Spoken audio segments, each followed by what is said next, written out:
Energy आणि Microsoft, तंत्रज्ञान, राजकारण आणि उद्योगाचा संघर्ष। दिसाच्या काठावर नायरा एनर्जी एक महत्त्वपूर्ण भारतीय तेल शुद्धीकरण कंपनी एक जागतिक तंत्रज्ञान आणि राजकारणाच्या वादात अडकली। हा संघर्ष युक्रेन युद्ध आणि रशियावर लादलेल्या युरोपीय संघांच्या प्रतिबंधामुळे सुरू झाला। रशियाची प्रमुख तेल कंपनी रॉसनेफ्ट नायरामध्ये मोठा हिस्सा ठेवते आणि या कारणामुळे नायरा फसली।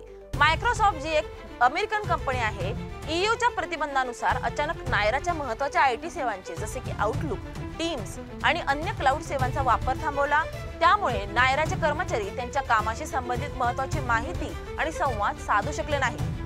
नायराने त्वरित दिल्ली उच्च न्यायालयात याचिका दाखल केली आणि त्यांचे म्हणणे होते की एक अमेरिकन कंपनी ईयूच्या कायद्यानुसार भारतीय कंपनीवर कारवाई करण्याचा अधिकार नाही।